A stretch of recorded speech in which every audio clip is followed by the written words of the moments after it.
Selamat siang ya. Oh, semangat pagi. Semangat pagi sahabat Memo semuanya. Hari ini kita ngobrol dengan salah satu calon.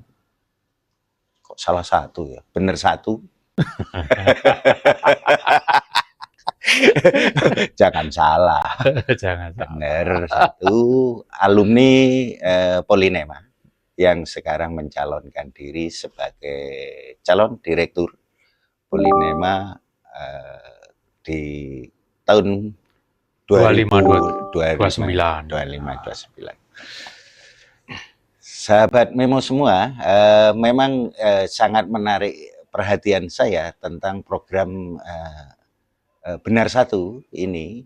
Beliau ini ada yang menarik menjadi perhatian saya tentang visi dan misinya. Program yang menggelitik saya untuk mengupas itu tentang unggul, harmonis, humanis, sejahtera. Ini luar biasa. Humanisnya ini loh, memang jarang di kampus yang membahas tentang humanis ini. Kita ketemu dengan Mas Jen. Saya panggilnya Mas Jen. Kalau nanti Pak Direktur Jen gitu. Halo, selamat pagi Mas Jen. Selamat pagi, Mas Yogi. Waduh. Apa kabar Mas? Alhamdulillah baik. Ini Mas Jen, iki aku teko kantor. Ya.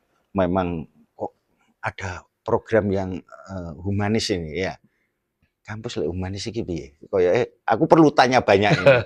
Karena penerapannya, memang eksekusinya ini membutuhkan orang yang skillnya luar biasa.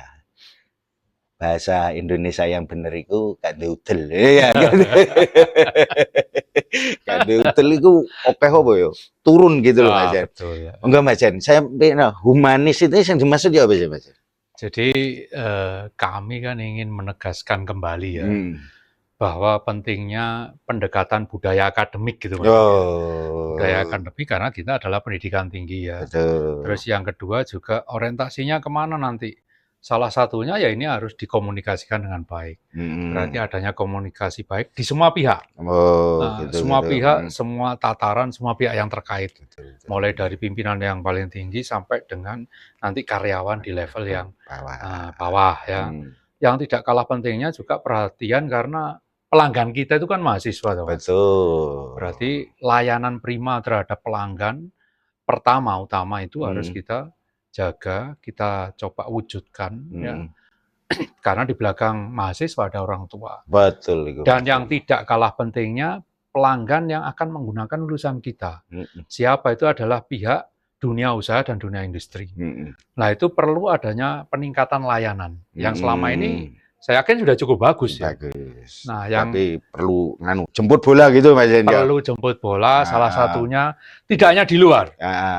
Internal juga perlu mengambil dan memainkan bola bersama. Betul. Iya. Ini memang membutuhkan tenaga yang cukup besar. Iya, terus memang Mas Jen. Banyak ya. Banyak ya. Di Malang itu kampus-kampus gede kan juga banyak. Betul. Polinema ini memang berbasis industri dan diciptakan pemerintah. Polinema ini, Poltek ini memang yang siap kerja. Ya. Tak jelok ya maaf aja ya Mas Jen ya. Kayak aku liwat di Soekarno Hatta ini kampus opo nganu. Kampus ya maaf aja Mas Jen, dari mukanya itu kan ya aku harap ini kampus gitu loh Mas Jen. Itu aku pengen tanya Mas Jen, apa Mas Jen yang akan dilakukan Mas Jen dikala ojo ya maaf aja kayak tempe ya. Jangan kayak tempe. Ini gimana? Apa yang real mau dikerjakan awalnya Mas Jen? Betul, memang kalau kita bicara kampus unggul ya. Salah satu di program kami gak usah jauh-jauh melihat tetangga yang sama-sama negeri ya. Betul. Ini ada UB, ada UM, bahkan ada UIN ya. Nah, salah satu memang ya covernya itu. Iya, biasa kan orang bicara don't judge from the cover. Don't judge the book from the cover. sampulnya. Iya. Jangan nilai sebuah buku dari covernya, tetapi kalau covernya jelek, siapa yang mau buka? Lah yang Arab nilai ya gimana? Menarik itu ada bermacam-macam. Ya, betul. Tidak harus baru, tetapi memang itu juga sebuah simbol. Artinya apa? Kami ingin mencoba bahwa ke depan ya, keunggulan itu tidak hanya di dalam program. Betul. Tapi sarana fisik juga harus nampak. Betul. Karena itu yang dilihat oleh masyarakat, pencitraannya lewat situ. Masyarakat itu kalau melihat kampus yang megah dalam pengertian sesuai dengan kaidah pendidikan tinggi ya, pasti akan tertarik. Wah, kampusnya kayak gini, bagaimana pembelajarannya, bagaimana lulusannya. Kita lihat UB seperti apa, UM seperti apa, belum lagi yang besar ya, ITS, ITB. Nah, kita harus merubah paling tidak yang tadi disampaikan Mas, Raine. Ini Jokowi TMB. Wajah utama kampus ini yang harus kita ubah dulu. Dan itu menjadi prioritas di program kami ya. Sehingga nanti orang setelah dari UB melihat seperti itu, noleh, wah kan terperangan. Ini kampus siapa ini? Polinema ada di sini. Siap melayani putra-putri, Bapak Ibu sekalian menjadi calon pemimpin terbaik. Dari wajahnya meyakinkan. Meyakinkan. Ojo ndelok gerbangnya kampus kok ngono. Nah, saya kira memang salah satu ini karena sampean orang sipil, Mas ya. Saya tahu betul di UB itu sipil yo baru gerasak-gerasak ngono ya. Betul. Karena memang di dalam itu kan nanti Pak ya. Tapi minat itu kampusnya luar biasa ya. Total berapa mahasiswa di Polinema ini? Sementara ini kurang lebih 16.000, sudah cukup besar. Kami politeknik dengan politeknik negeri terutama ya, dengan jumlah mahasiswa terbesar di Indonesia. Keren loh bro, Malang ya, mahasiswa terbesar kampusnya, aduh, delok apes ya. Sekarang saya lihat Mas Yen, kalau saya lihat di kemarin kita ya jalan-jalan di udara, ono keren gede, ngono kok gak mari-mari, kok kesuwen. Harapan saya memang banyak masalah Mas Yen, saya karena saya di jurnalis, saya tahu banyak masalah di Polinema. Harapan saya perbaikan itu. Terus ini lagi Mas Yen, saya karena aku jurnalis di dalam itu kan juga saya sering melihat di beberapa kampus itu gak pernah diajak ngomong ngono loh Mas. Apa di humanis itu apa mencakup itu juga nanti programnya sama nanti? Yes, termasuk. Jadi saya itu belajar kepada pendahulu ya. Adalah direktur-direktur yang terdahulu pasti punya keunggulan-keunggulan yang itu ingin kami serap dan kami terapkan. Meskipun berbeda zaman, tetapi nilai itulah yang ingin kami terapkan. Jadi misalnya salah satunya adalah bahwa namanya kantor pusat ya, di mana direktur di situ berada, harus dapat memberikan contoh. Misalnya, ya sebelum yang lain datang diupayakan. Pimpinan itu ya bisa datang pagi, ketemu dengan teman-teman sebelum bekerja. Bertegur sapa, tidak hanya di pusat, tetapi juga turun ke bawah, Pak. Itu juga pernah dilakukan oleh pendahulu kami, direktur salah satu direktur itu. Yang kedua, seringnya ada pertemuan-pertemuan non formal. Nah, istilah kami adalah pertemuan ala warung gitu ya. Kopi beri kopo, ngono lho. Ini salah satu profesor yang pernah mengatakan itu. Sekarang profesornya jadi wamen. Menyampaikan bahwa komunikasi ala warung itu merupakan cara komunikasi yang paling efektif di dalam menyelesaikan permasalahan, yaitu pertemuan informal. Tidak harus di kantor, bisa di kampus di mana saja. Kita ketemu, berdialog, berdiskusi dengan teman-teman yang ada di bawah. Apa sih masalahnya ya? Atau idenya apa? Kita tidak hanya menyerap permasalahan, tetapi juga ide-ide segar dari mereka. Kadang-kadang kan tidak terpikirkan oleh kita yang ada di atas bahwa teman-teman yang ada di bawah itu juga mempunyai ide-ide segar yang dapat menyelesaikan berbagai macam. Termasuk keluhan, Mas Yen, sambatan. Termasuk keluhan. Nah, itu bisa kami tampung, kita bicarakan di senat kah, atau di direktorat kah, atau dengan para pimpinan. Bahkan mungkin juga keluar ya. Kalau kita keluar, ketemu dengan mitra tidak harus di pertemuan formal. mungkin jalan-jalan kemana, ya misalnya ada event apa, ya kita ikut hadir. Sehingga nanti pasti akan ada masukan dari mitra. Oh, lulusan Politeknik kurang seperti ini. Kami punya permasalahan ini tentang riset. Kita bawa ke kampus. Saya yakin komunikasi ala warung ini mungkin salah satu cara yang paling efektif ya untuk menaikkan tidak hanya citra tetapi kontribusi nyata Polinema terhadap kesejahteraan di dalam maupun kesejahteraan masyarakat di luar. Gitu, Pak. Jadi memang Mas di beberapa program di banyak kampus Mas ya. Itu memang terputusnya komunikasi bawah dengan betul. Jadi kalau ada yang itu menggelitik saya, waduh programnya salah satu calon ini, bener satu calon ini, kok memang gawe humanis, gitu loh.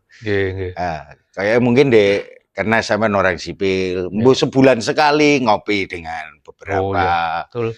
Kan ruangannya wis ono tuh, kan nggak perlu nih hotel tuh. Oh sudah. Karena dilarang di hotel. Kena mbak efisiensi kan nggak boleh di kampus aja, mungkin di ruangan diskusi. Kayak apa gitu nanti Mas? Ya. Jadi masing-masing jurusan itu sebenarnya kan sudah punya ruang pertemuan. Ya betul. Nah mungkin jurusan kami agak sedikit berbeda ya. Jurusan kami pantry-nya itu segede ruang pertemuan.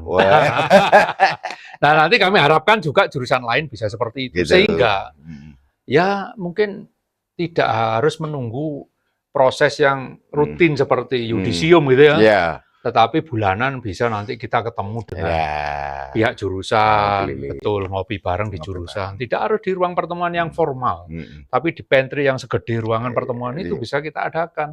Dan kami harapkan yang seperti itu jadi budaya di jurusan, sehingga antara pimpinan dengan bawahan itu sering ketemu. Dan nanti kalau kami yang akan ke sana, lebih mudah untuk mengkondisikan dan mengkoordinasikan. Karena teamwork itu. Betul. Ya mungkin pernah kita dengar ya, Mas Yogi ya, di beberapa pimpinan daerah kan ada yang namanya Jumat. Ngopi bareng, ngobrol, ada yang istilahnya dialog. Kenapa tidak itu kita serap untuk dilakukan di kampus ya? Bisa di level jurusan, di bagian, sehingga nanti dalam 1 bulan, tidak hanya seorang direktur yang hadir, wakil-wakilnya bisa hadir.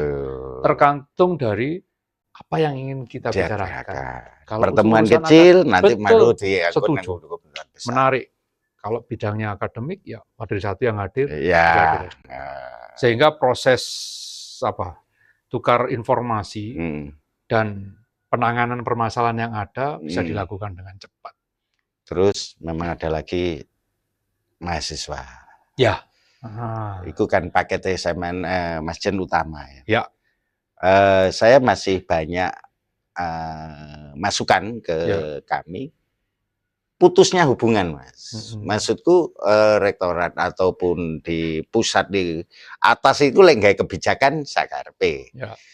Akhirnya mahasiswa ini kan yo bagaimanapun generasi kita ke depan yang akan delok pola begini.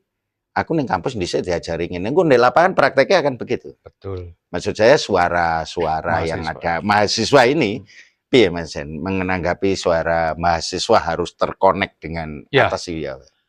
Sebenarnya ada kalau yang sampai saat ini dilakukan dialog dosen mahasiswa, dialog dosen, dialog pimpinan dengan mahasiswa. Tapi itu kan terjadwal sangat jarang ya dalam 1 tahun ya. Kalau kami ya nggak usah jauh-jauh lah. Kita niru sistemnya GoFood ya, Gojek, di mana setiap orang bisa memberikan bintang, bisa memasukkan kenapa kita beri bintang. Sistem saran dan ide itu, kalau dulu kan zaman kita ada kotak saran. Nah sekarang mestinya kotak saran itu tetap dibuat, tetapi dalam bentuk online. Masuk itu, masuk. Dalam bentuk online pada saat misal mereka dari kantin, nuku kotor, silahkan masukkan ke saran. 1. Lah nanti untuk pertemuan ya tidak harus pertemuan formal yang berupa dialog mahasiswa pimpinan. Permasalahan apa yang akan diangkat oleh mahasiswa, kita beri ruang. Kapan mau ketemu, di mana kita ketemu, biar mahasiswa yang menentukan. Kita akan hadir, kita akan fasilitasi gitu. Ya, tentunya tetap dalam koridor mimbar kebebasan akademik. Jadi akademisnya ini harus kita angkat. Mereka harus bawa permasalahannya apa, datanya bagaimana, Ya. Kira-kira juga ya, ide mereka untuk menyelesaikan solusi itu apa? Ya. Bukan berarti hanya top down, tapi bottom up. Karena biasanya mereka yang tahu masalah, terutama di mahasiswa, itu juga tahu solusi. Ya. Karena ini ada di generasi mereka, Pak Yogi. Ya. Nah, itu perlu diwadahi, Pak. Ya. Perlu diwadahi. Ya. Baik secara teknologi yang tadi saya katakan, kan sekarang daring sudah biasa.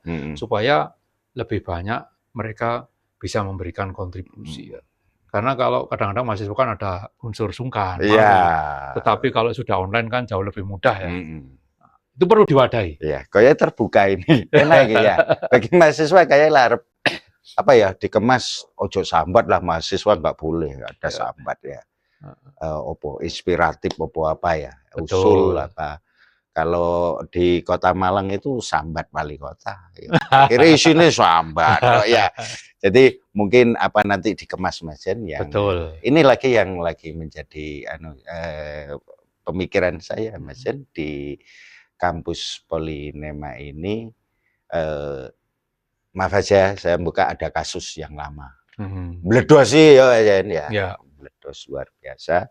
Memang saya berharap ini tidak terjadi lagi. Ya maaf Mas Jen, kalau saya punya tanggapan di mantan direktur Brung koyo ngono Mas Jen yo apa ya? Kalau saya sih mikir cuci tangan banget. Beliau bagaimanapun kalau saya melihat yo jasanya luar biasa. Ya, cuma kepleset aja. Ya, saya berharap nanti Mas Jen ojo kepleset ya. Insya Allah, doakan.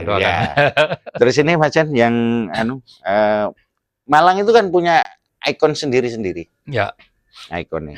Aku dulu melihat kampus ini birunya luar biasa, Mas. Arema biru. Polinema itu sebetulnya trademarknya kan kampus biru. Kampus biru. Hilang ya, Mas. Kampus itu apa Mas Jen? Masukan ini bagi Mas Jen gimana? Malang ini apa? Identik dengan warna birunya atau paling enggak tuh nanti kampus biru. Oke.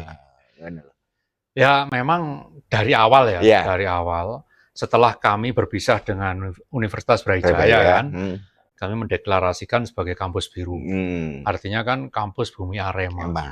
Yang logonya adalah Singoedan. Nah, mestinya itu yang kita ambil. Nah, Polinema ini edannya di mana? Ya edannya di teknologi terapan, salah satunya itu. Yang kedua juga kami edannya dapat menyediakan, yang mungkin kampus lain belum bisa. Artinya apa? Menyediakan lulusan yang siap bekerja, siap beradaptasi. Nah sekarang juga beberapa program studi atau jurusan, inovasinya luar biasa. Tinggal bagaimana hasil inovasi ini kita hilirisasi, kita komersialisasi, sehingga langsung memberikan dampak atau manfaat kepada masyarakat. Nah, keedanan itu ya harus berani kita wujudkan.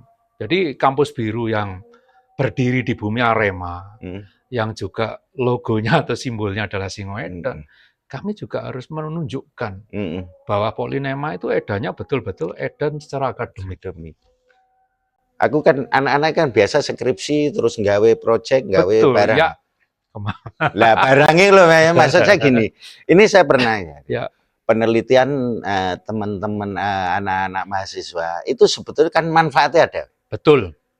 Ojo mari digawekno terus disimpen di gudang. Gudang ya. Iki kayak gudangnya harus penuh ya.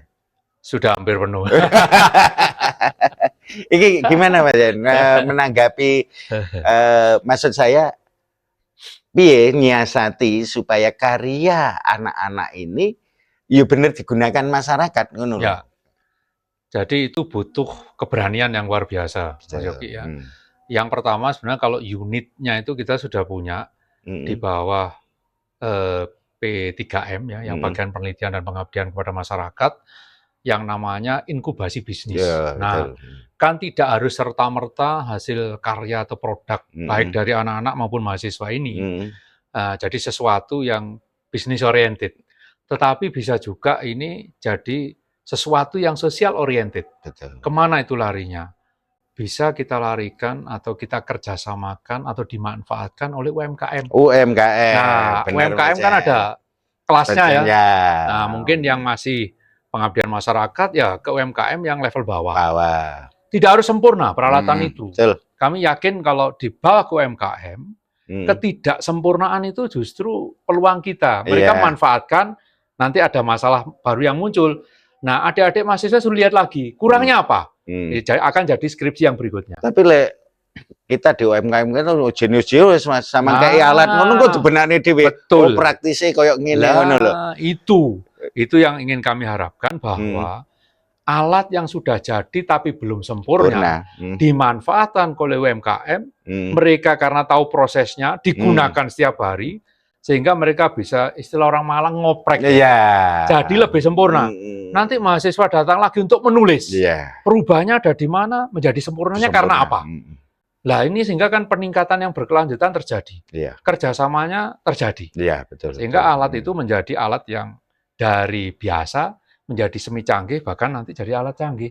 Hanya dengan iku yang jadi pemikiran saya. Betul. Kampus iki ya numpuk. Jadi apa sih yang pernah akhirnya gini, pemerintah itu kan tetap menyuplai alat. Yang disebut proyek besar.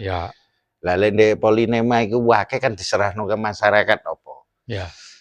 Dibenakno. Kanibal pinter. Engko iso dadi sempurna. Gampang wis ahli orang Malang, orang Indonesia iki ngotak-ngatik wis luar biasa. Itu memang harapan saya mumpung ketemu direktur ke depan ini yo itu wis kekno ae, Mas. Setuju.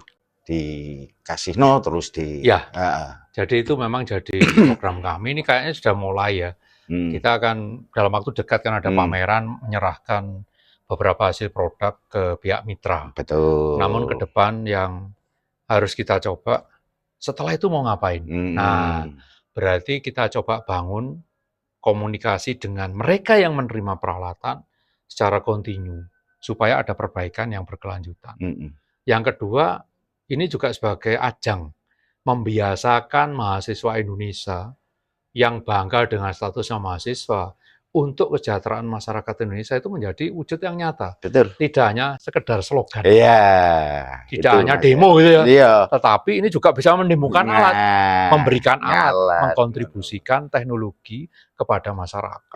Itu yang saya harapkan, Mas. Mungkin saya titip ke Mas Jen kalau nanti di direktur program itu dijalankan. Terus kedua, Mas, beberapa dosen mengabdi apa sih ngono lho, Polinema iki nang masyarakat, dosen-dosene Prof iki apa ngono lho. Maksud saya ini ya harus disampaikan, dipublikasi, ojo megur ditulis di atas kertas terus disimpan, dipublikasi. Karena harapan saya beliau-beliau profesor-profesor ini nemukan apa. Harusnya ono. Kalau dulu saya punya program, Mas, di Memo itu profesor mengabdi. Jadi setiap profesor penelitian apa implementasinya ke masyarakat itu terjadi diskusi. Aku ngabdi. Ini harapan saya nanti komunikasi dengan media, Mas Jen ya. Polinema ini kalau kita media nulis dikira golek-golek. Mas Jen ya, maksudnya. Pertama aku pesen ke Mas Jen, wajah Polinema. Siap. Embong yo wis kudu keren lah. Mosok lambune megur ya agak asik. Kedua, jangan kayak TMP. Terus Mas Jen dengan bawahan, harap saya tadi udah janji Mas Jen akan grassroots, akan ketemu komunikasi apa? Kopi apa, Mas? Ngopi warungan. Ngopi warungan. Jadi program beliau itu yang ngopi warungan ini ke masing-masing jurusan akan terjadi komunikasi. Terus dengan mahasiswa ini akan sambat udah digital bro, gak masuk di kotak saran, akan membuat sebuah wadah kanggo program untuk kemajuan Polinema. Terus yang terakhir tadi apa, Mas? Produk. Nah, produk ini setiap hasil produk daripada mahasiswa, Mas Jen termasuk dosen karyanya itu akan diserahkan ke masyarakat, dan itu butuh teman-teman media supaya Polinema gaunge. Karena negeri di Malang itu berapa, Mas Jen? Kampusnya ya. Ada UB, UM, terus UIN, ada lagi yang Politeknik Kesehatan yang ada di Jalan Ijen itu punya Kemenkes ya, terus sama kami ya. Cukup banyak. UP wis nggawe vokasi mana? Iya, siap. Nah, karena apa? Karena kompetisinya apa? Ini kalau Polynema dari awal sudah menghasilkan produk luar biasa, UP gak mungkin gawe. Betul. Karena ke sini banyak, akhirnya di sana gak ditampung kayak gini. Itu teman-teman, terima kasih Mas Yan, sukses selalu. Moga-moga Polynema ke depan menjadi kampus biru. Kampus biru yang unggul, humanis dan sejahtera. Terima kasih. Akhiri wassalam.